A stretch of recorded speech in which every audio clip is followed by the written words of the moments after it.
more of after the big wars.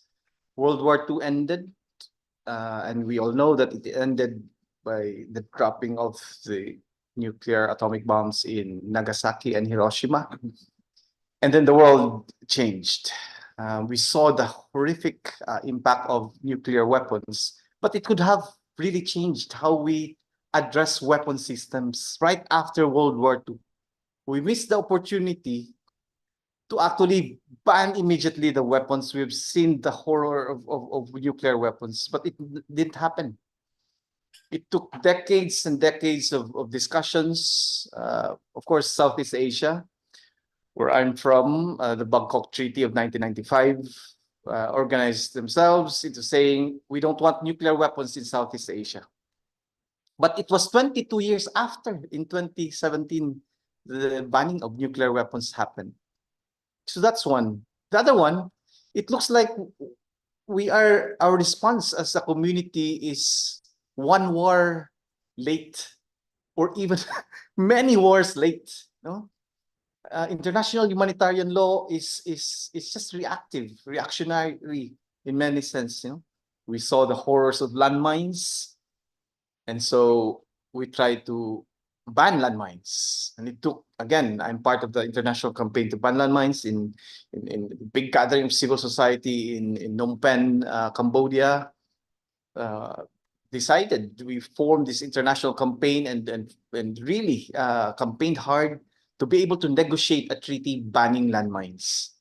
And that's it's been in history. It shows that it was successful humanitarian disarmament campaign. It takes an element of humanitarianism inside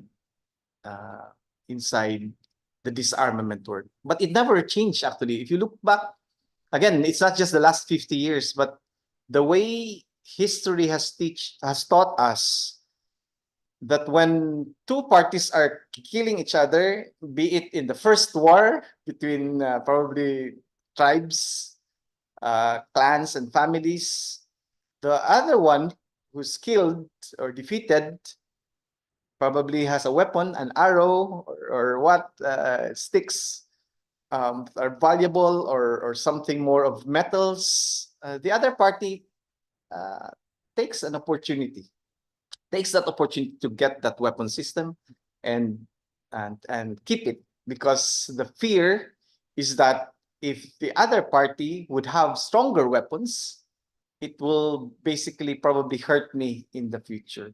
So the power that was humans were like to extend our power to either protect ourselves is based on a weapon system.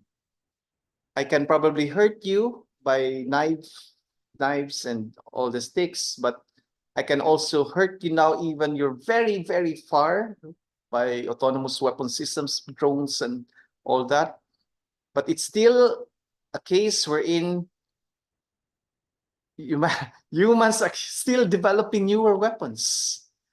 And I would end that I think we were taught a kind of mindset that we should protect ourselves, or the way we would fight against someone is through weapon systems.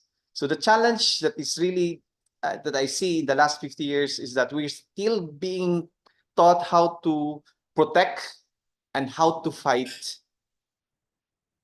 linked with weapon systems. So again, a lot of missed opportunities of many wars, and we've seen now what's happening in Gaza, in Ukraine, in Myanmar, in Manipur, and in many conflict areas, is that people, both military and both the armed groups, and many communities, indigenous peoples, and groups that are wanting to assert the right to self-determination, have the same mindset that in order to protect our people, and the way we fight is really taking arms. But I think we have to, and that's where the second part, we have to really think a better way as humans. Thank you, G.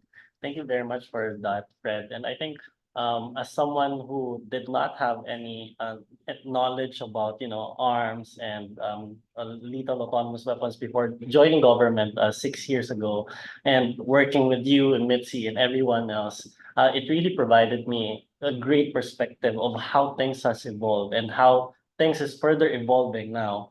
And that brings me to Bina, perhaps on what do you think are how do you think are these arms being y- how these arms are being used to further what do you call this make how do you say that, like how do you think The impacts. how do you think the impact of these arms in in the global scenario? Yes. Thank you so much, Jean. Before I speak, I acknowledge that we are on the traditional lands of the Lenape people. And we honor them and our elders who have come before us, who have done work on disarmament, and we continue to honor the young ones like Jean and many others in this room who have continued this work, and many yet to be born who are waiting in the wings. So we really feel that for us, our work on disarmament, looking at 50 years, for us, people like myself, we did not start the work on disarmament thinking, hey, I'm going to the United Nations in New York. I'm going to have a great time. I have been to the UN and then go back. For us, this was not like that. I came to the United Nations 21 years ago, actually, to attend the first biennial meeting of states on small arms and light weapons. I was only 24, a young student, still young at the time. And with the hope that what is happening in my home region, Manipur, in northeast of India, we're just below China, next to Myanmar, this area, home to 3.3 million people, have been under conflict for 77 years. For us, the attempt to seek resolution to what is happening there brought me to the UN biennial meeting of states on small arms and light weapons. Because without knowing what is there at the UN, coming from a place like Manipur, which is a remote mountain region, where I am from, it's not grassroots. It is grassroots. There's no grassroots beyond that. If you come one day, you'll realize what I'm trying to say. But when I realize that there is, how come that particular part of the world have never heard of America, may have never heard of Manipur, but American M16s were already there. You know, Belgian Fall FAL weapons, Russian Kalashnikovs, Chinese 9mm guns, they were all there. I even know the prices. For example, the Chinese hand grenade cost 200 Indian rupees, which is, I think, $2. Such was the level of heavy weaponization in my part of the world. So when I was doing my master's degree, I said I want to research on small arms. And I did not say I wanted to research on small arms. Actually, I saw my supervisor giving me a topic called small arms and narcotics. And the word narcotics attracted me because not just many indigenous lands were flooded with guns, but many indigenous lands were flooded with drugs and alcohol too. So out of 3 brothers, 2 of my brothers started abusing drugs. So I know, being a part of a family, we have seen 19, 20-year-old abusing drugs. And at that time, Manipur government used to arrest them and put them in jail, drug addicts, and insurgents used to shoot them dead. So I grew up in a very violent situation of not only a martial law, but also seeing young people, indigenous young boys, who became victims of drug trafficking. So, and then when I started researching drug trafficking, arms became a part of this research. And I stumbled upon a Canadian document called Trafficking in Small Arms and Sensitive Technologies in a little library in New Delhi. And that little document transformed my life. I knew exactly what's happening in my home region and went backpacking all across the Indo-Burma border with my younger brother and tracked down arms, weapons routes all along the region. So for us, that's why today at the UN, I said, for us, disarmament or tackling illicit small arms and light weapon proliferation is not a project. It's a commitment of a lifetime to find solutions to this. Because even if I came back 21 years ago to do this work, In the process, many international organizations working on disarmament tried to exclude us because our voice were too strong. They excluded us. 2003, I was there from 2008. They started excluding us from many disarmament talks at the UN level, at the arms trade treaty level, because they wanted to do things. That's the thing about disarmament. One thing, I really love that there is a UN Office on Disarmament, and I still have faith because Tuck and many others are working round the clock on it. So we have to, I always tell to villagers in Manipur that you may tell the UN is spineless, but I said, if there's no UN, we will not have a world too. At least the UN, I call it like the grandparents. You have your parents, and I always tell this how I tell the villagers of Manipur. The UN is like your grandparents. Your parents who don't do the right thing, you go to the grandparents to complain. So this is how I explain to villagers in Manipur and across northeast of India why it is important to continue to work with UN systems, however flawed it may be, because we know the UN was set up after World War II. So it is colonial, powers who won World War II who will hold the powers of the UN, right? But at the same time, in the 40s, 50s, and 60s, many African states and many indigenous communities worked to take the UN back from just, what it would be a few powers to being the people's home. That's why we still believe in the UN. But in terms of disarmament, really important steps are there taken.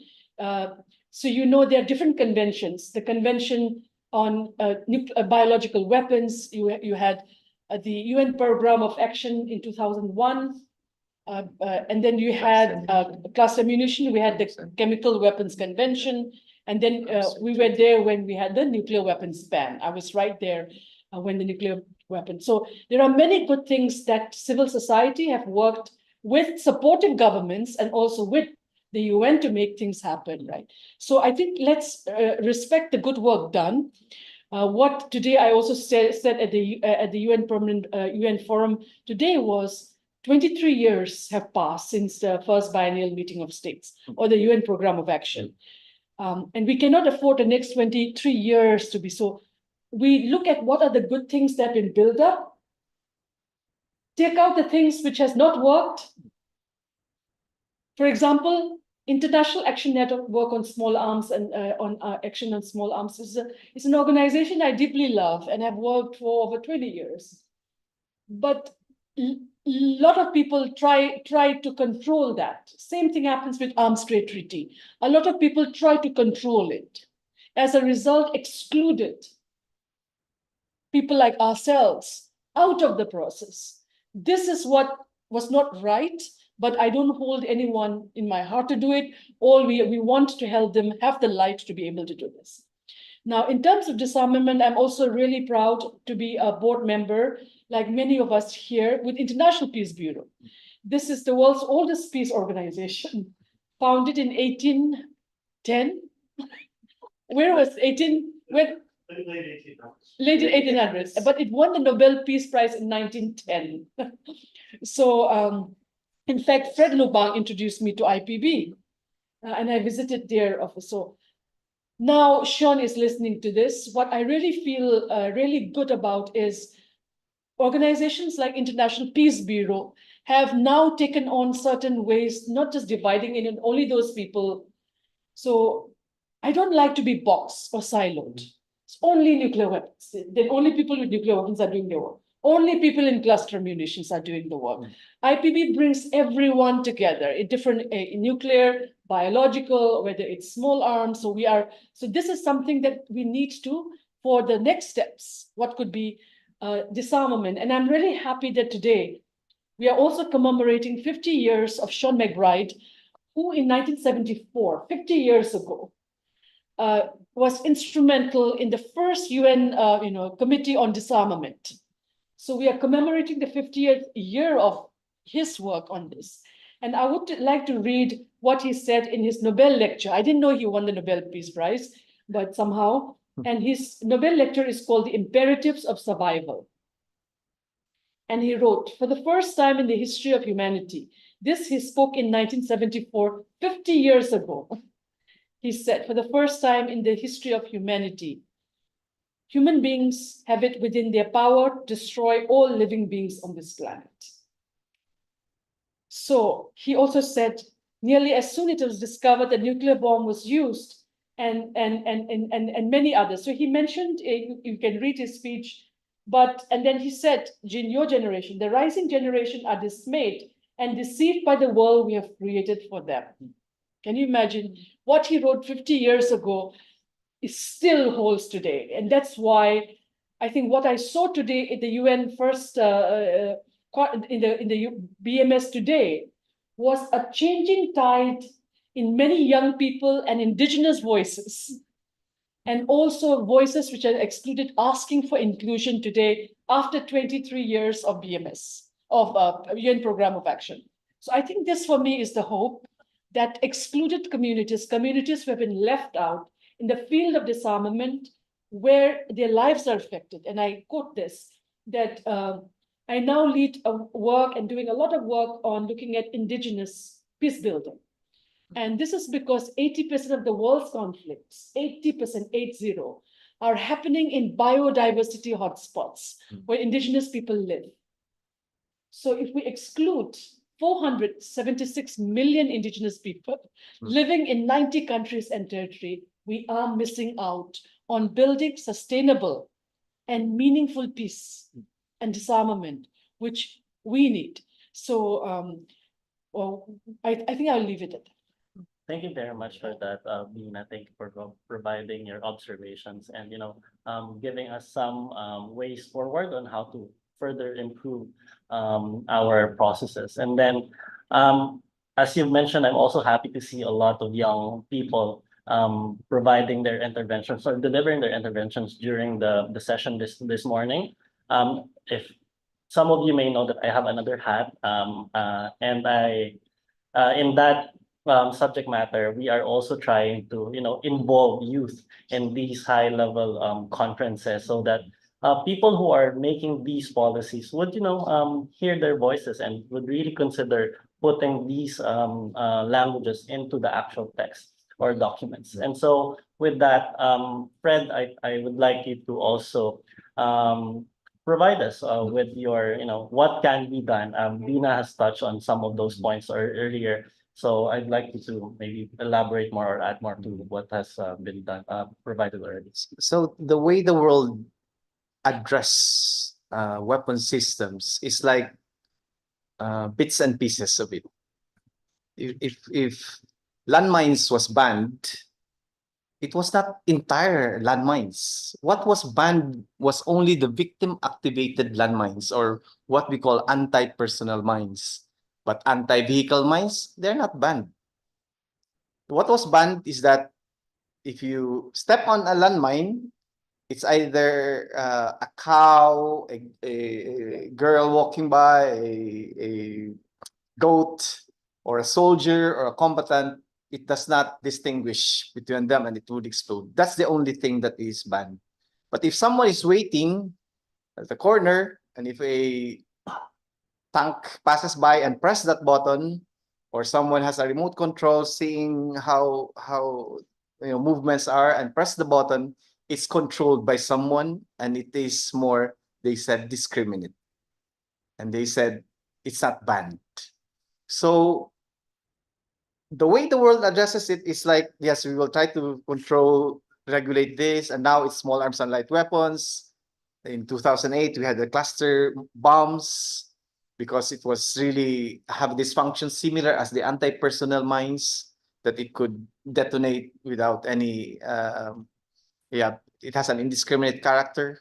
And now we had the nuclear weapons, and suddenly, artificial intelligence, which is AI used now in lethal autonomous weapon systems. And so the world is just catching up. As I said, we're too late, We're one war or many wars away, or hundreds of thousand deaths away on reacting on weapon systems. So in the future, I really hope there are many communities we visited that we said, let's control weapons. No, we don't want to control weapons. We don't like weapons at all.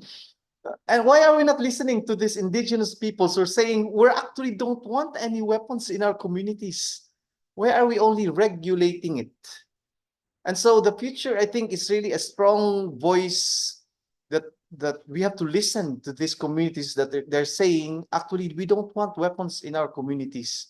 And that's, I think, showing, these communities are showing how they have to protect communities and how they would fight it out non-violently.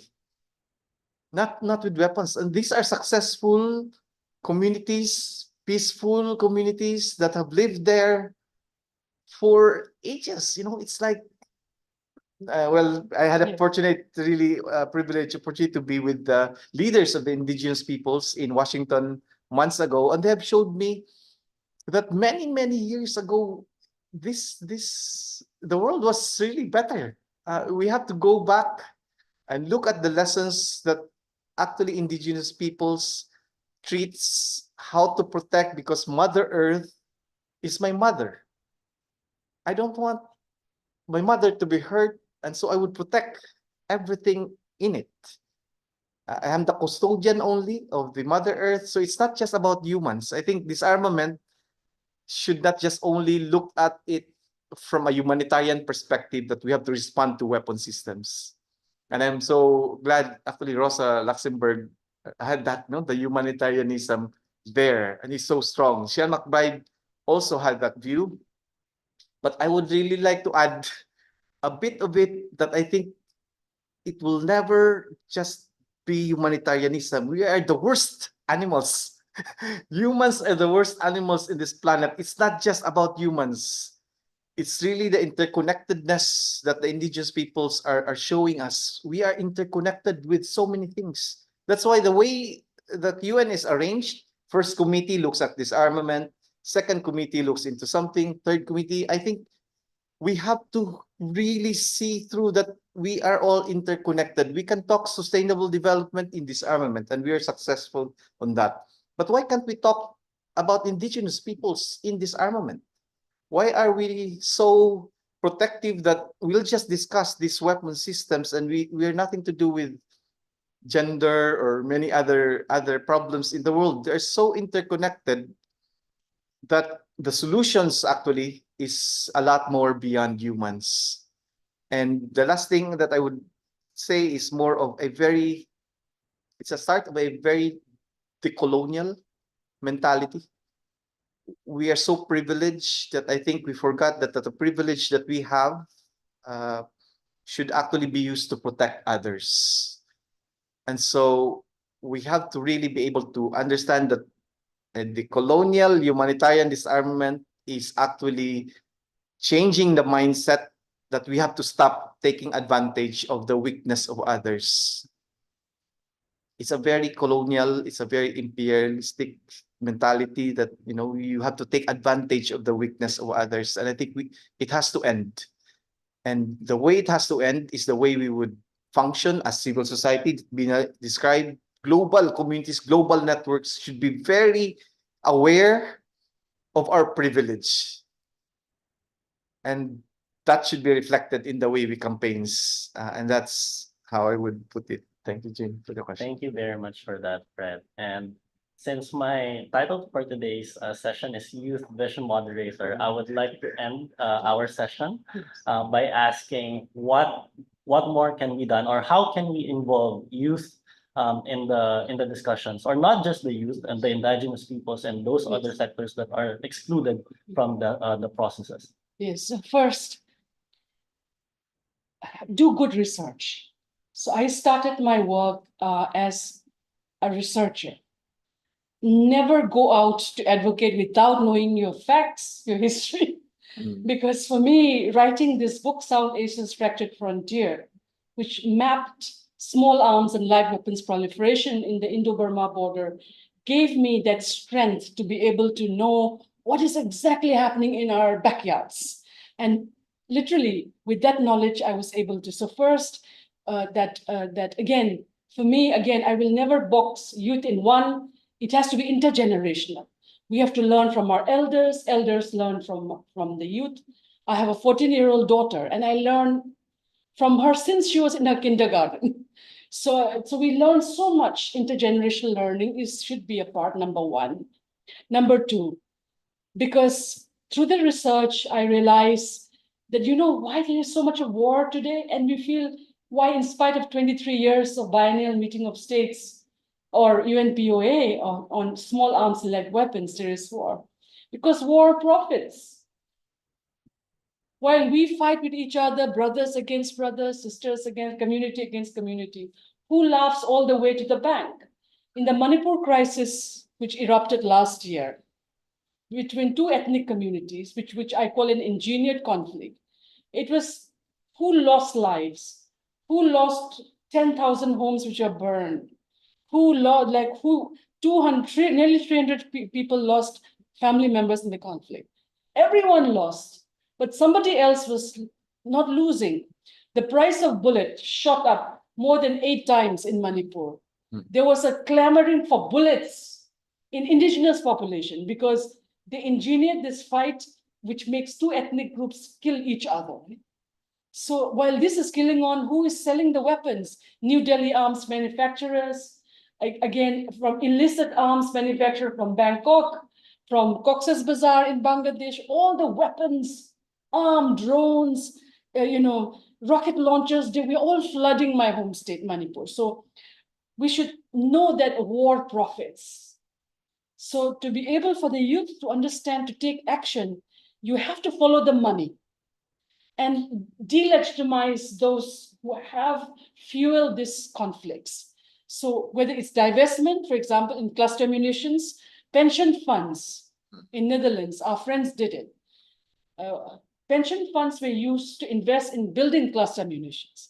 Then our friends in Netherlands did a 2-year documentary which told the elderly in the Netherlands, your money is killing lives. Then they started the campaign. So you'll have to follow the money, and Wilf also does this very well. And I don't know if RLS also does this, but I think we have to follow the money and say, this is our taxpayers' money, public's money. We pay taxes to our governments. And this weapon, money, where is it being used responsibly? That's the thing. The other thing is what Fred said, I'll end with that. So the military-industrial complex is something we will have to unravel and do it not with anger, I would say with a lot of love. Everything has to be done with a lot of love and fierce willpower. We will have to talk with arms manufacturers. This is how ICBL, one of the things that they protested near the weapons landmine sites in Italy, till those who manufactured, the women who manufactured landmines came out and started supporting it, which started some of the turning around on ICBL, is what I heard.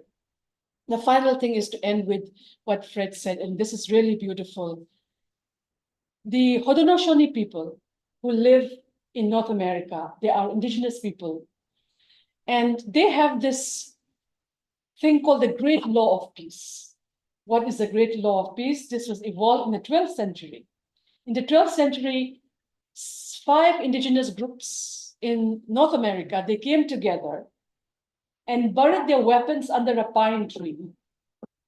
And they said, we will never fight with one another again. Until today, they uphold that treaty. They call it the Great Law of Peace. And the Great Law of Peace is interpreted by the clan mothers. So it's the women, indigenous women here, who define who should be the chief, and they can even take the chief out, who do not adhere to the Great Law of Peace. So this, for me, is the hope that together with the youth, that we can look into these different indigenous peace-building methods that I think the indigenous youth also have been inculcated in their lives, and to work with anyone who have a heart of peace to ensure what I call making disarmament meaningful to our lives. This is the title, this is a byline of Control Arms Foundation of India, which I started, is making disarmament meaningful to our lives. Thank you. Thank you very much for that, Bina. Fred? I think I would like to start with an apology to your generation. Joseph knows this. I think we just messed up. Our generation messed up. it's so sad to see it, yeah. In our lifetime that we've not really done much, and so We yeah. cannot miss it. We You may have, I I also I have worked my way, but I'm just saying the generation who are here I have really, yeah, it's actually I told yesterday in my intervention in some of the in this side event that actually I don't know your generation, Kabi, the guy who just gestures this way simply. People are passing by in front of you, and this gun, knotted gun, actually is staring. The solution is staring in front of us. This knotted gun, and Kabi will just probably do this way, you know, to solve the problem. Just design your gun, knotted gun, or really stop the guns. You know, manufacturing and all. It's so simple, yeah. But the world is complex, and so we are navigating through this complexity as if we don't know the solutions. Your generation has is so creative that actually you've seen already, you know, the simplicity of solutions. You don't want war. You know, when you see the gory pictures of what's happening in Gaza now, you just don't sit down. See the students across US universities, you know, it's now this should be the generation that will be leading us in the next year. You know, it's not Next year, now, yeah. Well, election is this year, so yeah, you lead, and I fully support, and I would again, Bina, full support women leadership. I guys, back up. We will back off. We will back off. Please, we fully support women leadership, and I think younger generation could hopefully be able to have that. Not just having the space, but reclaim these spaces. You know, and you have those. Not just viewed as the TikToker generation, you have actually the those skills and knowledge to navigate the next generation. Thank you. All right, thank you very much for that. Thank you very much for that, Fred. And I think that concludes the first session. So this first session of the first part of our session, sorry. So we're moving on to the awarding of the Seán MacBride Peace Prize. Are we ready? Yes. Yes. Okay, for the first part, we're inviting Seán to give a short message and about a briefing about the reward. And Doc, you can come here, please. Yes, please. Yeah, please come, Doc. Okay. Yes.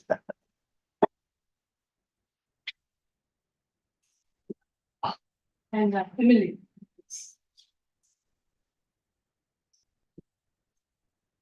So, should I wait a second longer, or should I go right into it? I don't want to take our time away. I know we have some great speakers up ahead to honor Fred here. My name is Seán Connor. I'm the Executive Director of the International Peace Bureau. I wish I could be with you in person today. Sadly, I cannot. Also, I wish we could have had a 2-hour panel on what we've just talked about, because it was so rich with information, with knowledge, deep knowledge, that hopefully we can find another occasion quite soon to have a deeper conversation with Fred, with Bina, with Jean, and all of you here. So thank you. But my job today is to briefly bring in who Seán MacBride was and why we have a prize named after him, and briefly to tie it in also with why Fred Lubang is so deserving of this award. So like Fred, the man for whom IPB's Peace Prize was named was a lifelong peace activist and a justice activist whose origins were in anti-colonial resistance in his home country of Ireland, where he took part in the Irish War of Independence, leading to his imprisonment under abysmal conditions. Turning to political channels to make change, he founded his own political party, Clan na Poblacha, dedicated to peace, human rights, and progressive politics, including the rights for political prisoners and prisoners of war. In government, he served as the Minister of External Affairs and was crucial to the acceptance of the European Convention on Human Rights. He later became the president of the Council of Foreign Ministers and the Council of Europe, and vice president of the Organization for European Economic Cooperation.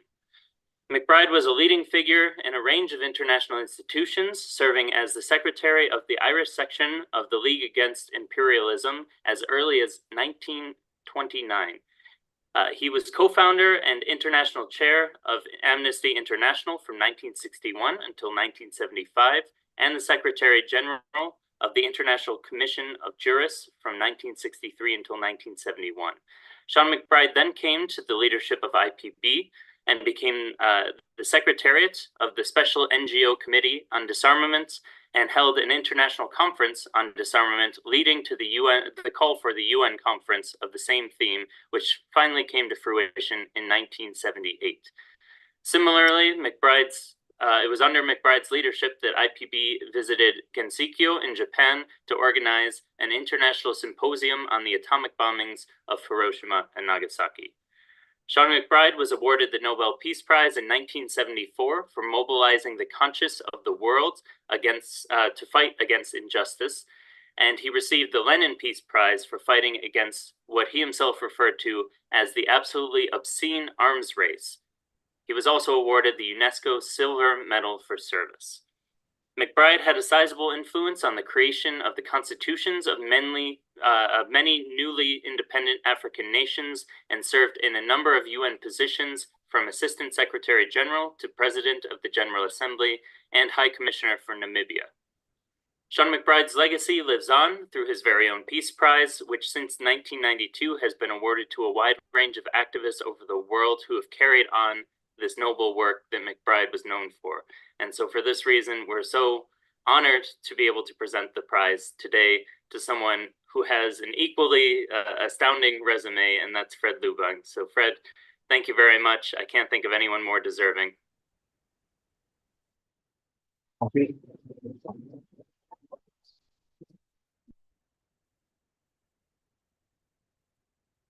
Thank you very much, Ron. So next is maybe invite Tak Mushiro, Program Officer from the UN Office for Development Affairs, to give a congratulatory message for Fred. Thank you, Jane, and everyone, IPB. Many thanks for organizing this event for Fred and inviting me to this opportunity. Yes, Fred and I has been working on small arms issues over the years.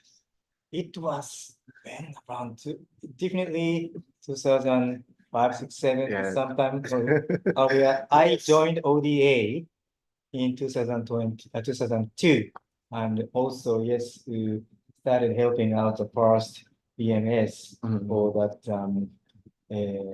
Japanese ambassador at that time. We were very young at that time.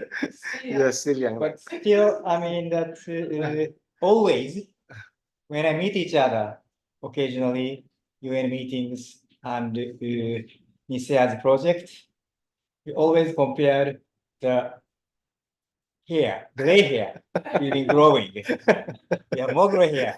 Oh, you have more. I have more. You have more. But that is the kind of that work, the record and history we've been working together. We still stay very young. Yes. And yes, most recently, last 4 or 5 years, we've been working more closely, particularly in the ASEAN region in support of ISEA, or Nonviolence International Inc. Philippines, through UN Trust Facility supporting cooperation on arms regulation and so on. ISEA, Fred has been taking the lead and supporting the very important regional process. There was no significant regional process. We tried to involve ASEAN. ASEAN was not ready. So let's start something very informally with modest funding from ANSCAR. That's how he started taking the lead.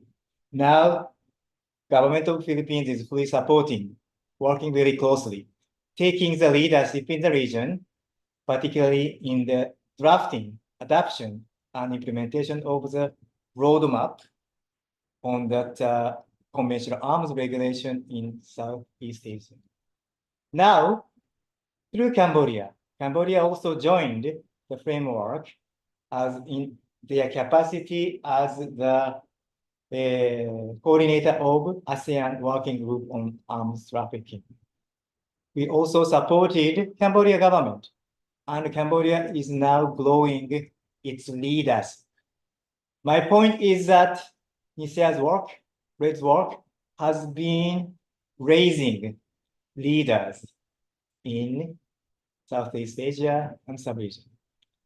Particularly, that is the area I worked closely with you, but of course, globally, POA process, UN meetings, we've been working very hard and closely.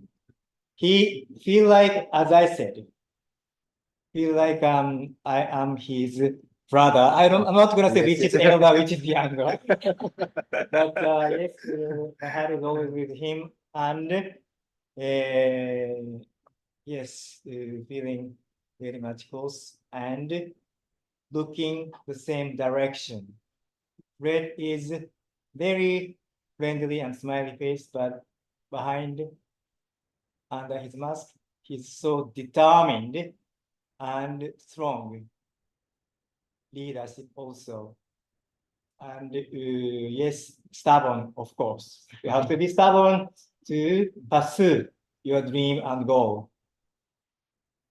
At the end, I'd like to congratulate you, Fred, for this very important and well established and well deserving important reward for you. Congratulations. Thank you, thank you, thank you. Thank you. Thank you very much for that message. I think I did. I am one of the attestations of how Fred Witsi has supported, young professionals who starting on defense and security within the Philippines. And I've seen their work the past 6 years, 7 years since I've joined. So I'm a manifestation of that message. And so thank you very much for that. Next, I would like to invite Rina for her congratulatory message and subsequently the awarding of the Peace Prize. Yes.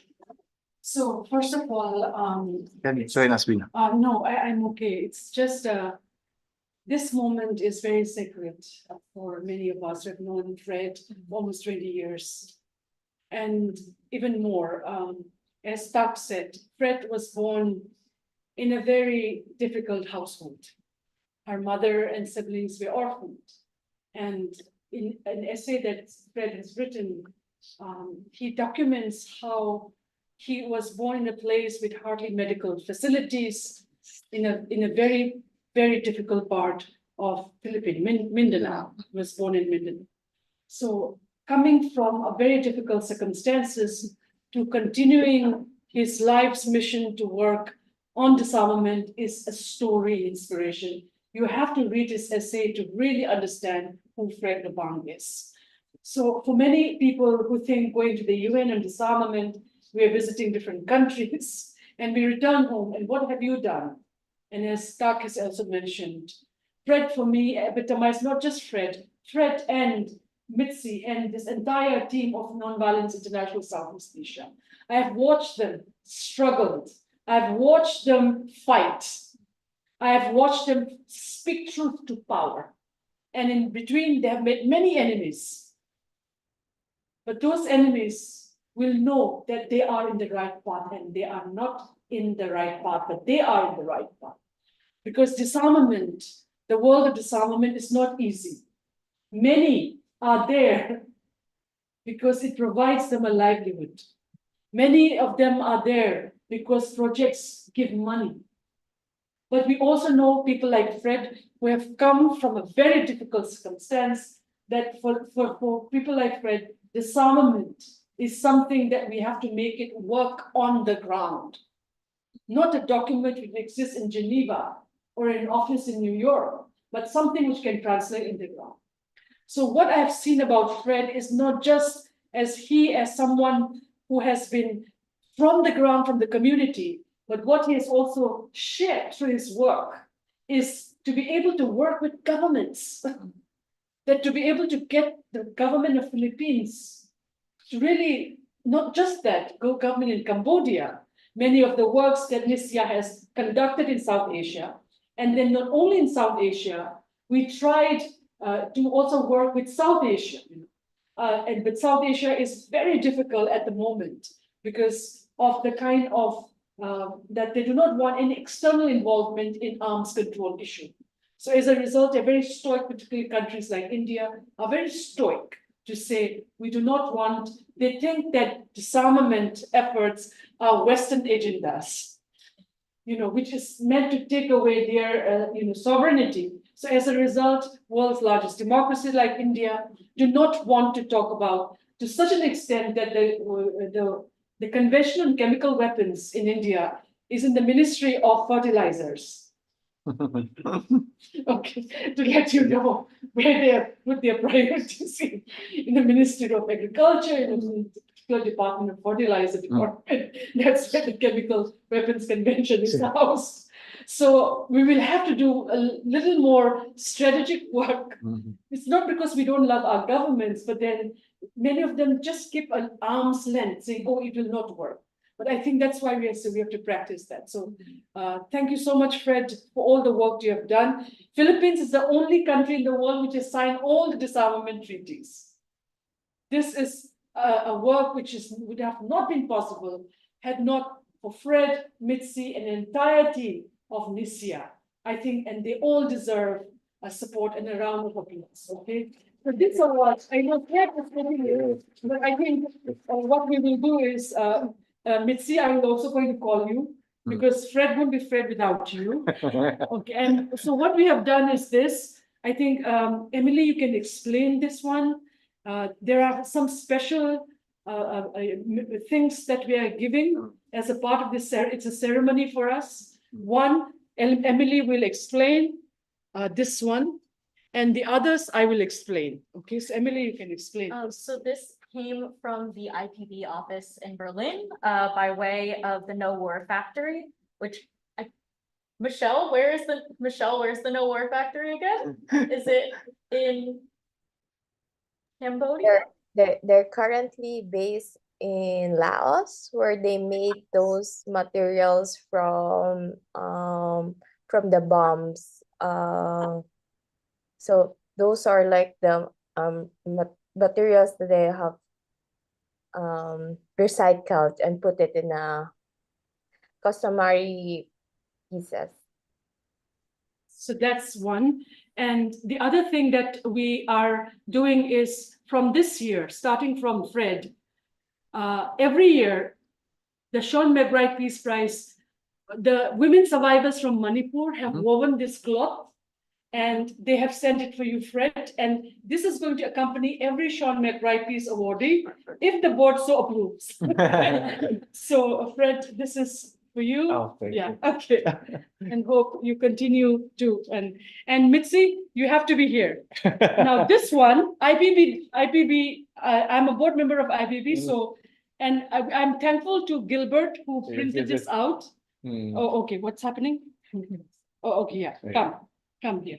And please, yeah. So we would like to, yeah, Yes. Takini.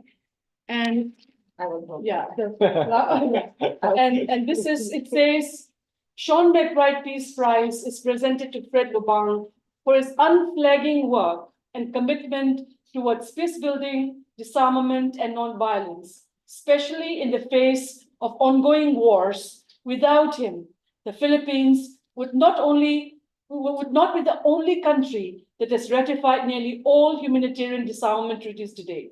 Presented on the 20th of June, 2024 in New York, United States of America, and signed by Cora, Vice President IPB, and Philip Jennings, IPB Co-President, based in Switzerland. And I would really request Joseph also to join us in this. Yeah. Come, you also.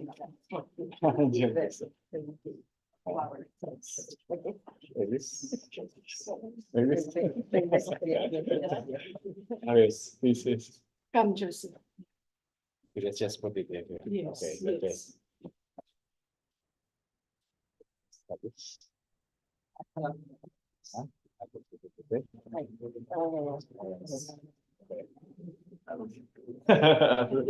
Okay. Forward. Oh, yeah. So let me walk this side. Okay. So I know we are a small group. Okay, that okay. know Oh. that online. Yeah, exactly. That, please move closer to Joseph. Yes. Yeah, okay.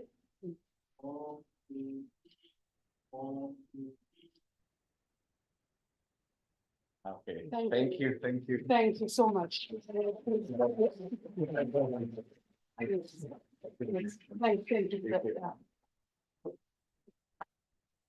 Can we go back? As we go back? Yes, yes, and you are giving the acceptance.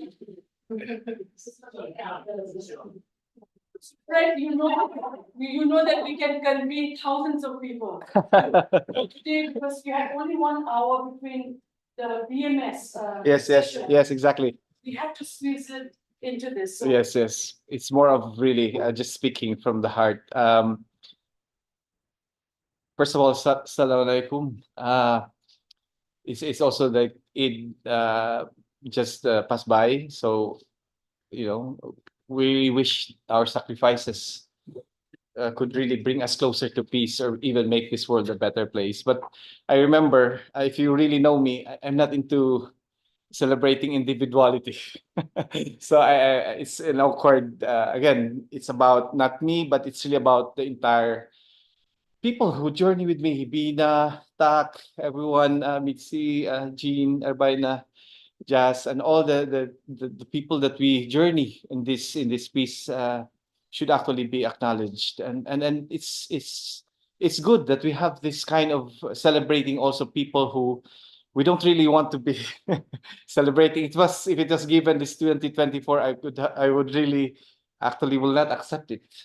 It was just this year because we have so many wars since last year, and the highlight should be really in Manipur, Gaza. You know, we really have to also recognize those people who have really struggled currently, and I just really want to be a voice expressing these people who are suffering now. When Cora called me 2 years ago and informing me that IPB awarded me, I was actually in southern Philippines with my kids buying basketball, the balls of the we are just buying these balls because I'm sponsoring an event of a 3-point shootout between the military, police, and the armed group in southern Philippines.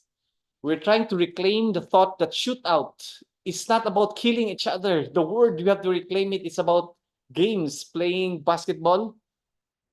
And so it was in that time that I received the award, and I was just saying I'm not really into that, but more of, I think, the realization that came from it is about more of, again, the interconnectedness of a lot of things that we've been doing. I'm just fortunate to probably reach the same age as the Conference on Disarmament, so half a century, but looking at the way, and Joseph could really give us more of what the life of Seán MacBride, but it's really more of, I think, not giving up.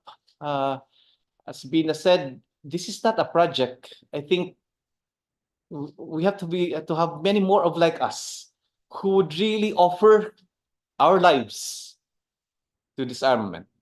I think it's worth it. So with that, I really wanted to stress that lived experience. When you go through wars, I grew up in a war conflict areas in southern Philippines.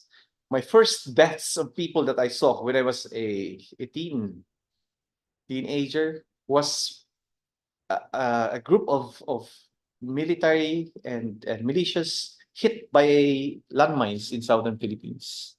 So I was really exposed to that. I could hear the cries of my classmates when we have this in a classroom setting.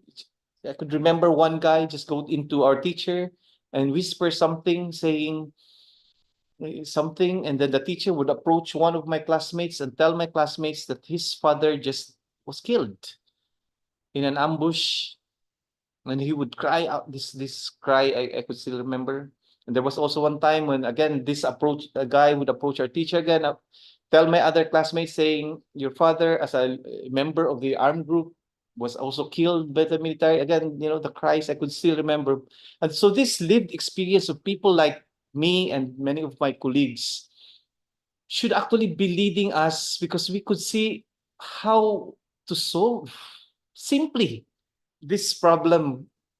The issues that we would like to bring in, the strategies that we would like to put in, could actually be successful.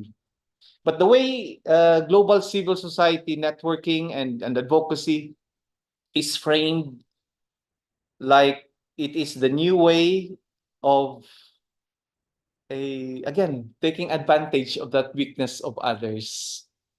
I remember many years ago, we can't really speak much English.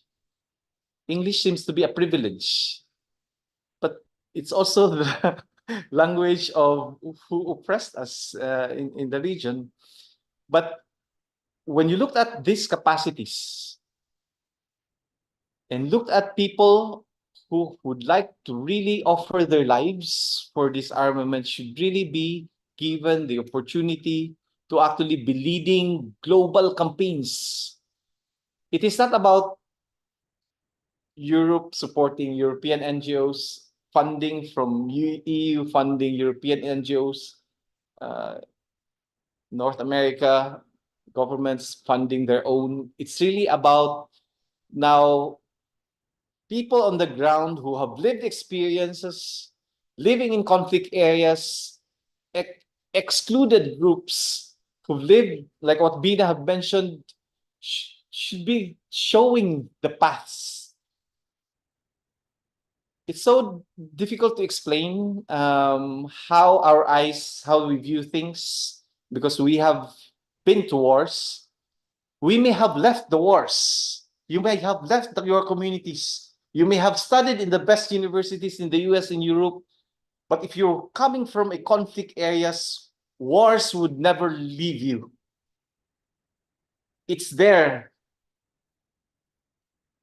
So pointing out that to solve wars, conflicts in the world, we need these eyes. And so I really would like to advocate that in order for humanitarian disarmament to be successful, it's not just enough to really view it from a human-centric perspective, but really on a decolonial perspective that I said earlier, that we really have to stop taking advantage of the weakness of others. Just because you don't have money as a small NGO, you would easily be drawn to donor-driven agendas. Just because we don't speak much English, you're more weaker than others who will better expressing. It should not be the case. There are lots of ways of doing things, and I think this is we are now in an opportunity to show the world that there's another alternative. And with that hope, I really wish the younger generation to take it on. I will still be here, hopefully in the next many years. And so again, thank you very much, Shukran. I'm so humbled, and again, it's not about me, but really taking this opportunity that my voice is also someone's voice. Thank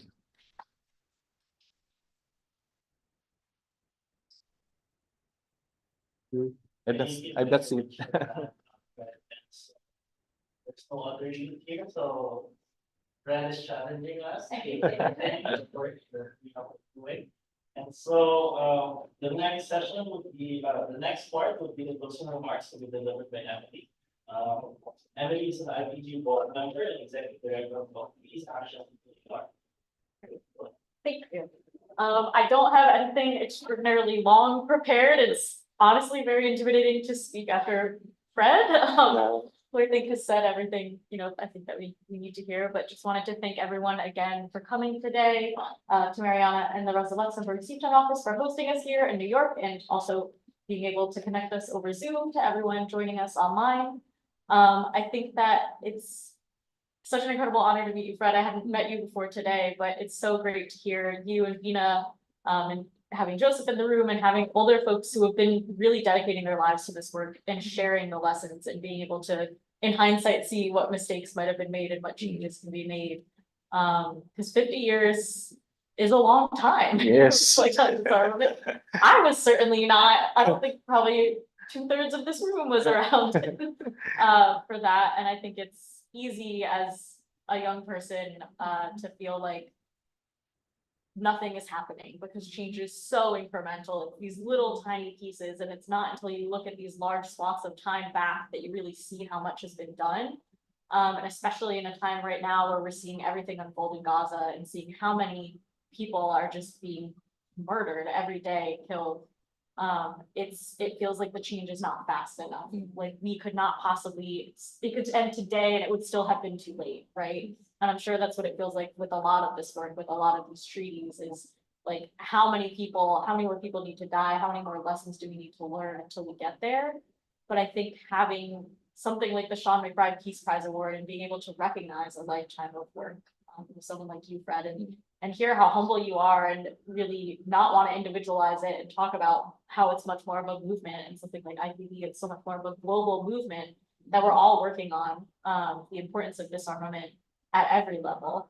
And yeah, I mean, I don't have much more to say, just a lot of gratitude and really grateful to have moments where we can pause and celebrate and look back and see that there are some wins to give us those pieces of hope that we need to move forward in this work, and to really, keep it centered on what's important, which is our hearts and our feelings. So I really appreciate it. And yeah, that's Thank you. what I've got. Thank you, everyone. Thank you. Congratulations Thank again. you, Fred. thank you. Big thank you to Marina for opening up the. Also big thanks to Michelle. Michelle, you're there helping from running office to ensure that you send this beautiful little, thing from Laos. Yes. And to Sean, in spite of your wedding preparations, you were right with us. To Cora, if you're listening, Cora, thank you. And Gilbert for framing Fred's award. Thank you. So much.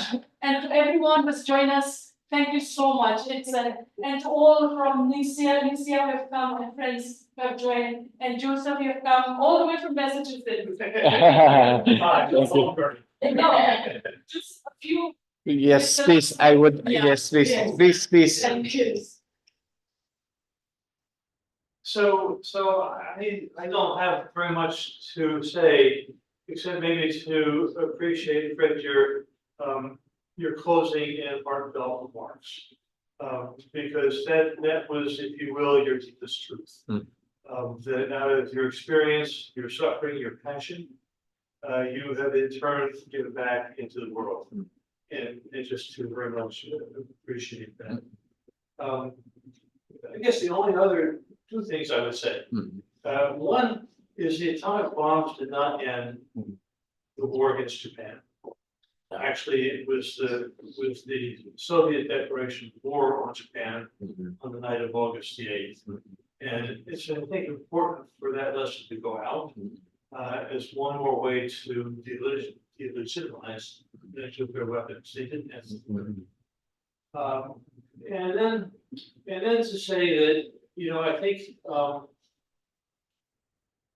the importance of inside-outside work. The importance of the work on the street, the importance of the work of people who are willing to risk jail and imprisonment, in their commitment to justice and to peace, and understand that justice and peace is one. Can't have one without the other. And the need to work in partnership and harmony with those who have conscience on the inside, and not all on the inside have conscience.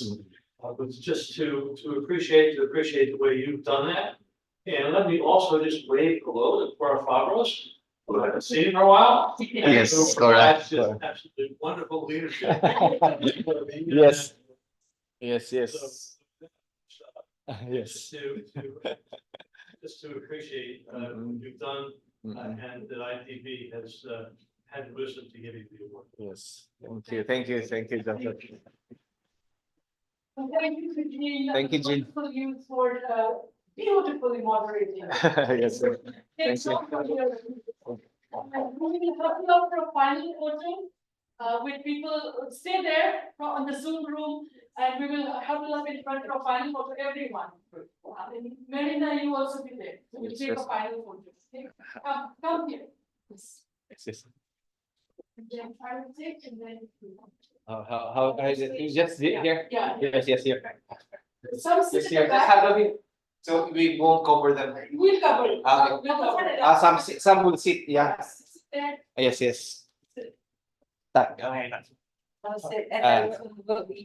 Emily, or, yeah. Bina, we need you. Bina, kami live, Bina.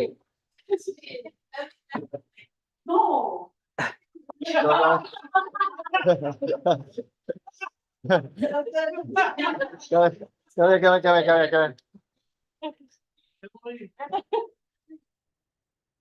Yeah. You should be in this. Come, we'll take turns. Come, Yeah, please. come. And Let's just huddle those and, in the online, we can see you also there, so you're. yes, please. Where's your award, Fred? Oh, yeah. Yeah, let's get them. Yeah, Yeah. I'm short. If I stand, I don't think I'm blocking one.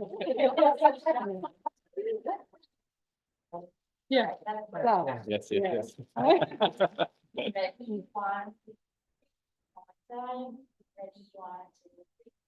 Yes. Do a selfie. Yes. Selfie. Do a selfie. So you're included. Yes. There you go. Yeah. No, Whose camera is that? Just share, Bina. did I give you this? Yes. Oh, you have But I would love to have one. I already gave me two. I gave it the other one to another person. Okay. Yes. I brought it, Yes. You have to rush back. We will follow that. We will follow. Representative for, Thank you very much. Video. It's really, yeah. From, really. Thank you. Oh, okay. And he would have an affair with the young staff of the International Council. All right. That's how she got. He would come by our office. Open tables. I guess. Yes, no, right now, I was too young to really appreciate who he was. So I was in line, I had to negotiate something like him. Yeah. And a long line of people who wanted to meet us, there were What?